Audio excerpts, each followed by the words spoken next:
Donc je pense maintenant qu'on peut faire le noir et puis passer à un autre film, donc un intermède. Merci beaucoup. Je vous rappelle que ces intermèdes vidéo sont tirés des entretiens vidéo des entrepreneurs d'avenir qui ont été réalisés par l'équipe Entretien avec les entrepreneurs, Emmanuel, Jérémy Joly. Et tout ça s'est passé soit dans le département 06, soit lors du Parlement Made in France à Paris et au Parlement régional à Lyon également.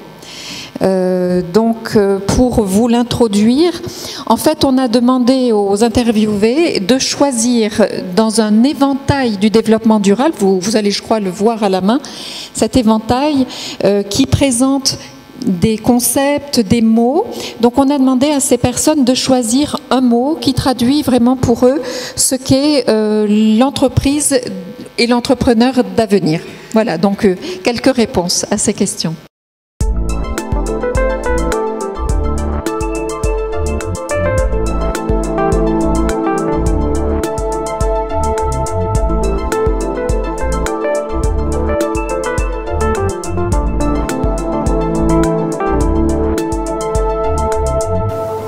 Alors, si on veut avoir une vision holistique de ce qu'est un entrepreneur d'avenir, en fait, un entrepreneur d'avenir, il est comme tout un chacun, il s'inscrit avant tout dans la biosphère. En fait, le cercle le plus large qui nous entoure, c'est la biosphère. Avec toute la biodiversité, qui n'est pas simplement une diversité des espèces, mais en fait aussi une variété dans l'évolution. Je crois que c'est important de resituer l'entreprise dans la biosphère parce que sinon on arrive à un débat un petit peu tronqué de dire ouais, une entreprise elle doit faire des compromis entre l'économie, qui est quand même la fin en soi, le cash, hein, et puis l'environnement qu'il ne faut pas trop dégrader parce que sinon ça ne va peut-être pas aller, et puis le social pour éviter quand même des crises, quoi. Voilà. En fait, on n'est pas du tout... Je pense que ces trois piliers dont on avait l'habitude avant de parler sont un petit peu obsolètes en termes de représentation. Je crois qu'il faut plutôt imaginer, on imagine plus aujourd'hui, trois sphères qui s'inscrivent les unes dans les autres. La première étant la biosphère, qui est l'ensemble des activités des êtres vivants, dont l'espèce humaine fait partie. C'est une des espèces qui cohabitent avec les autres, mais qui n'est pas la plus nombreuse. Hein, ça, on le sait. Dans cette espèce humaine, cette société humaine, il y a les activités économiques, mais à l'intérieur, qui sont au service de la société et non pas l'inverse. Hein. Et donc on est plutôt dans cette notion-là où l'économie doit être au service de la société doit s'inscrire dans la biosphère. Et repenser l'entreprise, repenser les activités économiques, c'est bien être dans ce cadre-là. Au cœur de l'action de l'entrepreneur d'avenir, il y a l'innovation. On est assez restreint en France à une vision de l'innovation technologique et on se rend bien compte que pour transformer des secteurs, de l'agriculture à la finance, à l'immobilier, à la consommation de proximité, ce qui est un peu l'éventail des activités des entrepreneurs d'avenir, c'est d'aller vers l'innovation. Et donc l'innovation pour nous, je crois, c'est de faire autrement, pour l'avenir effectivement, mais en créant de la valeur et de manière à faire perdurer ces nouvelles manières de faire dans notre secteur et de faire l'entreprise. Donc je crois vraiment que le squelette de l'entrepreneur d'avenir, sa colonne vertébrale, c'est vouloir innover avec un objectif de sens. Resistex, par mon intermédiaire, participe à des travaux d'associations tels que Ethicom ou Entrepreneurs d'avenir. Et oui, dans le cadre de l'UPE 06 également.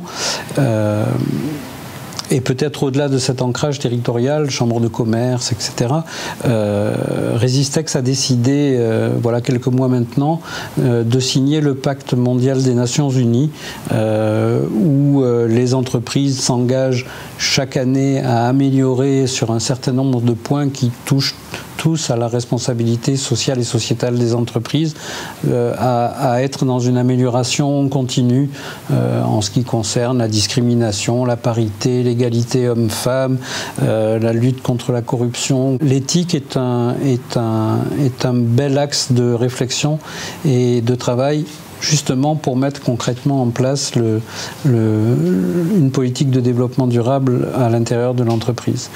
Et j'ai souvent l'habitude de dire que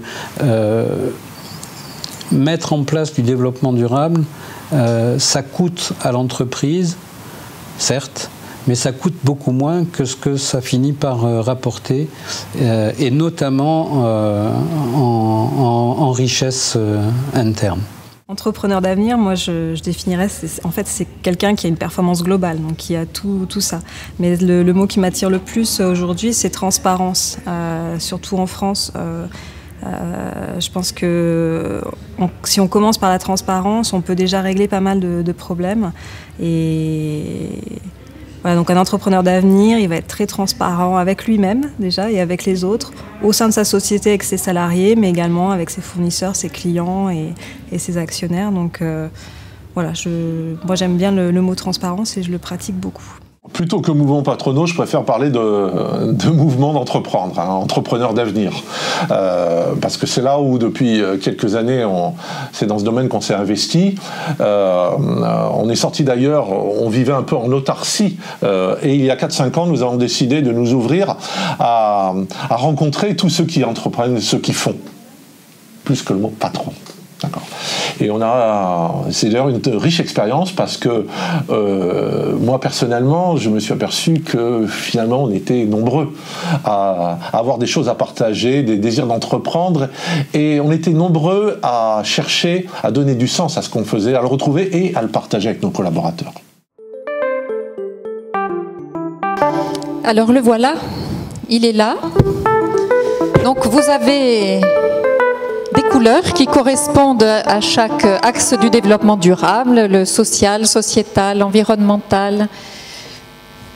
En jaune, économique, gouvernance.